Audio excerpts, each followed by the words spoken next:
वह नहीं चाहता था कि उसके वृद्ध पिता उस पर बोझ बने, इसलिए आदमी ने खिड़की खोल दी और बर्फीली हवा को अंदर आने दिया। फिर उसने अपने पिता के हल्के कंबल को खींचकर उसे अपने ऊपर डाल लिया।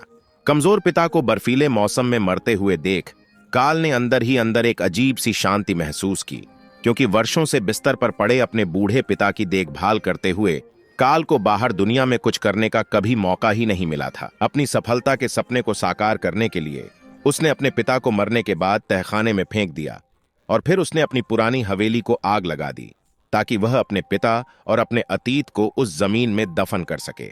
इसके साथ ही उसने अपने पिता की एकमात्र कीमती घड़ी भी ले ली और यही यात्रा काल के त्रासदीपूर्ण जीवन की शुरुआत बन गई। चूंकि उसके पास एक पैसा भी नहीं था, उसने एक सर्कस में अस्थायी काम करना शुरू किया। हालांकि वह ज्यादा पैसे नहीं कमा पा रहा था, लेकिन कम से कम उसे खाने पीने की चिंता नहीं थी। लेकिन जल्दी ही उसने सर्कस के अंधेरे पहलू को देखा, जहां सर्कस के मुखिया ने जंगली आदमी को शो के लिए इस्तेमाल करके पैसे कमाए थे। वह दर्शकों से कहता था कि जंगली आदमी केवल मुर्गे का खून पीकर जीवित रह सकता है। फिर दर्शकों की जिज्ञासा को शांत करने के लिए उसने एक जिंदा मुर्गा मैदान में फेंक दिया। जंगली आदमी ने देखा और सच में मुर्गे को पकड़ लिया। वह अंदर से बहुत संघर्ष करता हुआ लगता था, लेकिन दर्शकों की गाली गलौच और उत्तेजना के बाद जंगली आदमी ने आखिरकार मुर्गे को एक ही झटके में काट लिया। बाद में काल को पता चला कि वह जंगली आदमी कोई असली जंगली आदमी नहीं था, बल्कि वह एक सदस्य था जिसे कोई उपयोगिता न होने पर कैद कर दिया गया था। इसने काल को यह एहसास दिलाया कि अगर उसके पास कोई खास कौशल नहीं है तो वह भी जल्द ही उसी जंगली आदमी की तरह हो जाएगा। सर्कस में अपनी जगह पक्की करने और दुनिया में अपनी पहली कमाई करने के लिए उसने सर्कस में एक महिला जादूगरनी का शिष्य बनने का निश्चय किया। अजीब बात यह थी कि महिला जादूगरनी बिना किसी हिचकिचाहट के सहमत हो गई, लेकिन जल्दी ही काल को इसका कारण समझ में आया। दरअसल महिला जादूगरनी के पति एक वृद्ध और सफेद बालों वाले आदमी थे और महिला ने काल की मजबूत काया को पसंद किया था। जब उसका पति घर से बाहर गया तो महिला ने काल से कहा कि वह उसे शिष्य बना सकती है, लेकिन फीस के रूप में उसे शरीर का उपयोग करना होगा। काल ने बिना किसी संकोच के इसे स्वीकार कर लिया। रात के खाने के दौरान काल ने जाना कि महिला जादूगरनी की शो में सिर्फ कुछ छोटे छोटे जादू थे। असली ताकत तो उसके पति के पास थी, जो मानसिक शक्ति यानी मन पढ़ने में माहिर था। जब काल को यह पता चला तो वृद्ध आदमी ने एक प्रदर्शन किया। उसने सबसे पहले पीठ मोड़ी और काल से अपनी जेब से एक चीज निकालने को कहा। कुछ ध्यान के बाद उसने सही सही बताया कि वह एक घड़ी थी और उसने घड़ी के मटेरियल और वर्ष का भी अनुमान लगाया। फिर काल ने ईमानदारी से पूछा कि यह कैसे हुआ, तो उसे बताया गया कि यह सब एक मन पढ़ने की किताब से आता था। महिला ने अपने पति से कुछ जानकारी प्राप्त की थी जो देखने में सामान्य बातें लग रही थीं, लेकिन दरअसल वे संकेत थे, जैसे मोर्स कोड। लेकिन दुख की बात यह थी कि वृद्ध आदमी ने काल को यह कला सिखाने से इनकार कर दिया। फिर भी काल ने मन ही मन तय कर लिया कि उसे यह कला सीखनी ही है, और एक दिन जब वृद्ध आदमी सो रहा था तो उसने चोरी छिपे किताब को पढ़ने की कोशिश की, लेकिन वह पकड़ा गया। जब वृद्ध आदमी ने उसे पकड़ लिया तो उसने गुस्से में नहीं आकर बस यह समझाया कि वह उसे क्यों नहीं सिखाना चाहता था। उसने कहा कि किताब में सिर्फ धोखाधड़ी और छल की तरकीबें थीं। एक बार जब कोई झूठ बोलकर प्रशंसा प्राप्त कर लेता है तो उसकी इच्छाएं कभी पूरी नहीं होती, और एक झूठ को छिपाने के लिए अनगिनत झूठ बोलने पड़ते हैं।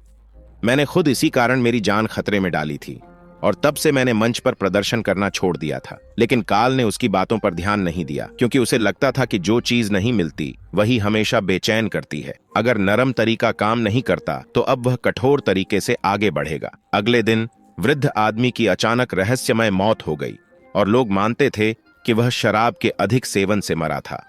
काल ने इस हंगामे का फायदा उठाया और किताब चुराकर भाग गया, और यही उसकी बर्बादी की शुरुआत थी। किताब प्राप्त करने के बाद वह हर दिन अभ्यास करता रहा। कड़ी मेहनत के बाद एक दिन उसे प्रदर्शन का मौका मिला, लेकिन यह मंच पर नहीं बल्कि पुलिस के एक छापे के दौरान हुआ।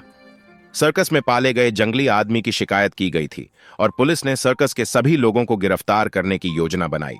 लेकिन काल ने अचानक पुलिस प्रमुख का नाम लिया। पुलिस प्रमुख को चौंका देखकर काल ने उसे अलग खींच लिया और बताया कि पुलिस प्रमुख लंबे समय से बीमार था और उसकी मां ने उसे एक सुरक्षा तावीज भेजी थी। काल की ये बातें सुनकर पुलिस प्रमुख हैरान रह गया। फिर काल ने कहा, तुम्हारी मां हमेशा मानती थी कि तुम दयालु हो, तुम कभी अपने पद का गलत इस्तेमाल नहीं करोगे और लोगों से अच्छे से पेश आओगे। काल की बातों से पुलिस प्रमुख इतना प्रभावित हुआ कि वह सब कुछ भूल गया। सर्कस के सभी लोग सुरक्षित थे और काल को यह सब जानकारी इस वजह से मिली क्योंकि रास्ते में वह एक पुलिस वाले से टकराया था।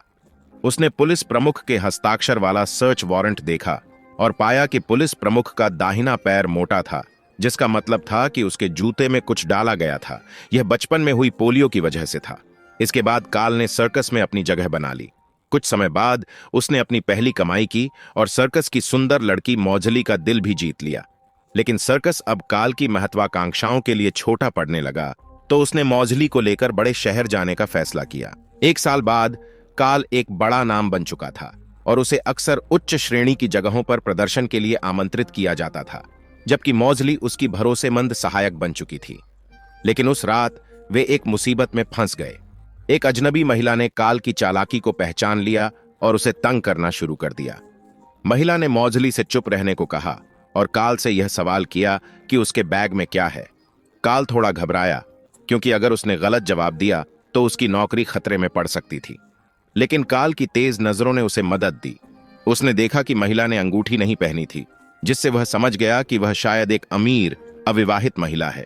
बैग का वजन और महिला के कोहनी के झुकाव से काल ने अंदाजा लगाया कि उसमें एक छोटा पिस्तौल हो सकता है, और सच में अंदर एक छोटी सी सुरक्षा पिस्तौल थी। काल ने न केवल सही जवाब दिया, बल्कि उसने पूरे हॉल का ध्यान और तालियां भी जीती। अमीरों के बीच अपनी पहचान बनाने के लिए काल ने एक बूढ़े आदमी को बुलाया और झूठ बोलते हुए कहा कि वह उसके मरे हुए बेटे से संवाद कर सकता है।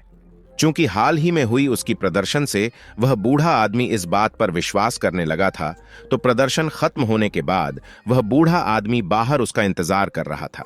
उसने कहा कि वह चाहता है कि काल उसके बेटे के लिए फूल लेकर जाए और इसके बदले वह 10 गुना ज्यादा पैसे देने के लिए तैयार था। तभी वह महिला भी आई जो पहले काल से मिल चुकी थी, और पता चला कि वह उस बूढ़े आदमी की मानसिक चिकित्सक है, जबकि वह बूढ़ा आदमी स्थानीय क्षेत्र का प्रसिद्ध न्यायाधीश था। इस समय काल के दिमाग में एक नया विचार आया और उसने तुरंत बूढ़े आदमी की मांग स्वीकार कर ली, लेकिन टेलीपैथी का समय 3 दिन बाद तय किया। अगले दिन काल मानसिक चिकित्सक के ऑफिस पहुंचा और थोड़ी औपचारिक बातचीत के बाद उसने अपनी योजना का उद्देश्य बताया और कहा कि वह इस यात्रा का मकसद उस न्यायाधीश को भ्रमित करना और उसके साथ एक बड़ा खेल खेलना चाहता है। काल ने इस दौरान कुछ न्यायाधीश के बारे में जानकारी प्राप्त की ताकि वह टेलीपैथी के दिन पूरी तरह से तैयार हो सके।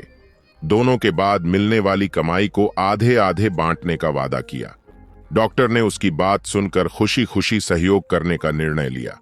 जब टेलीपैथी का दिन आया, काल ने डॉक्टर से मिली जानकारी का इस्तेमाल करके न्यायाधीश और उसकी पत्नी को पूरी तरह से भ्रमित कर दिया। यह तो एक अच्छा काम था जो जीवित लोगों को उनके पुराने फिजूल के विचारों से मुक्ति दिलाकर उन्हें नई जिंदगी की शुरुआत करने में मदद करता। लेकिन काल ने उल्टा कह दिया कि उनका बेटा उन्हें बहुत याद करता है और यह भी कहा कि वह चाहता है कि पूरा परिवार जल्द ही फिर से एक साथ हो। यह बात सुनकर न्यायाधीश की पत्नी, जो पहले से ही गहरे दुख में थी, विश्वास करने लगी और इसे सच्चाई मान लिया। इससे एक दुखद घटना की शुरुआत हुई। बाद में काल ने अपनी 10 गुनी फीस प्राप्त की, लेकिन उसने डॉक्टर के साथ और ज्यादा काम करने का मन बना लिया, क्योंकि उसके पास अमीरों के कुछ छोटे छोटे राज थे।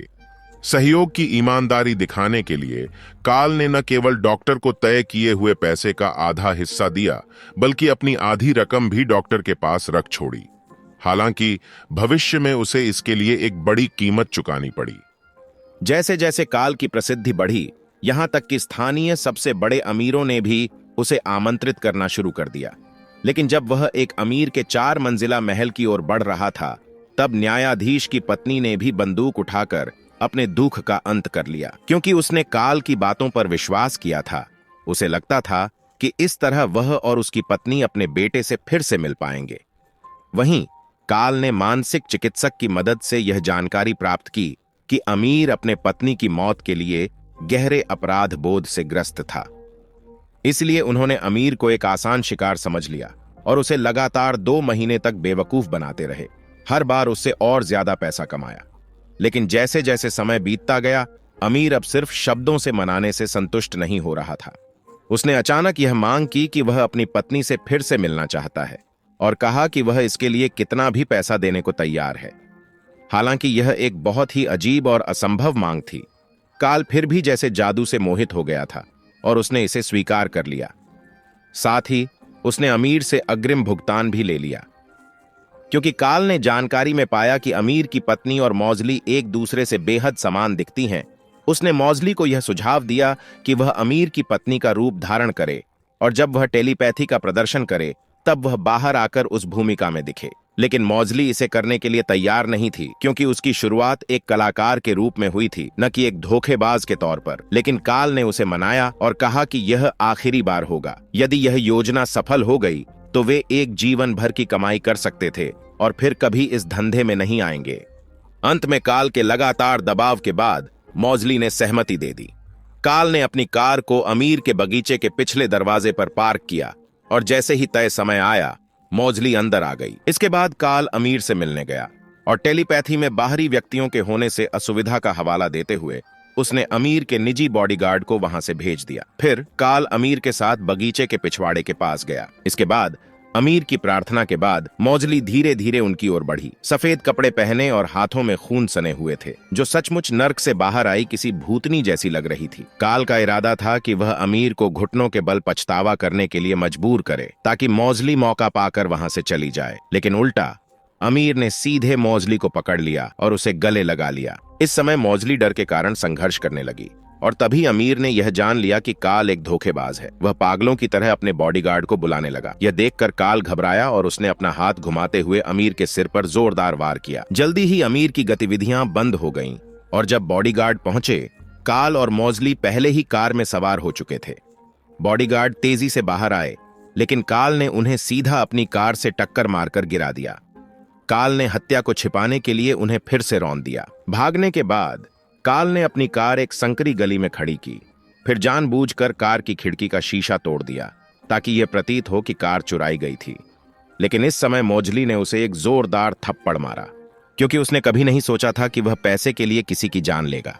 काल अब उस आदमी जैसा नहीं था जिसे मौजली पहले प्यार करती थी। फिर मौजली बिना एक शब्द कहे वहां से चली गई, लेकिन काल को अब फर्क नहीं पड़ा, क्योंकि उसने मनोचिकित्सक के पास बहुत पैसे जमा कर रखे थे और मनोचिकित्सक ने वह पैसे पैक कर दिए थे। लेकिन जाते वक्त काल को कुछ अजीब सा महसूस हुआ। उसने बैग खोला और पाया कि उसमें केवल नकली नोट थे। मनोचिकित्सक ने अपना चेहरा बदल लिया था। फिर उसने सीधे गोली मारकर काल को घायल कर दिया। तुरंत बाद उसने नीचे के गार्ड को फोन किया। काल ने गुस्से में आकर मनोचिकित्सक को पकड़ लिया और उसे फोन की तार से गला घोंटने की कोशिश की, लेकिन अफसोस, गार्ड पहले ही वहां पहुंच चुके थे। काल अपनी ताकतवर काया के साथ तुरंत पिछवाड़े से भाग गया। अब पूरा शहर उसे पकड़ने की कोशिश कर रहा था और शहर में उसके लिए कोई जगह नहीं बची थी। सौभाग्यवश उसने एक मालगाड़ी में छिपकर बचाव किया और इस तरह से एक और संकट से बच पाया। लेकिन उसकी त्रासदी अभी खत्म नहीं हुई थी। 2 और महीने बाद काल ने फिर से एक सर्कस में काम पाने की कोशिश की, लेकिन अफसोस, इस सर्कस में पहले से ही बहुत सारे लोग काम कर रहे थे और काल को काम पर नहीं रखा गया। जैसे ही वह जाने वाला था, सर्कस के प्रमुख ने अचानक एक भूमिका का ख्याल किया और वह भूमिका थी जंगल के आदमी की, जैसे काल ने पहले देखा था। आखिरकार काल उसी स्थिति में फंस गया जैसे बूढ़े आदमी ने उसे चेतावनी दी थी। एक झूठ बोलने के बाद उसे छुपाने के लिए अनगिनत झूठ बोलने पड़ते हैं। जब झूठ इतना बड़ा हो जाए कि उसे छुपाया नहीं जा सके, तो वह दिन होता है जब आप अनंत इच्छाओं की खाई में गिर जाते हैं और पढ़ाई कला अंततः सिर्फ एक धोखाधड़ी का तरीका बनकर रह जाती है।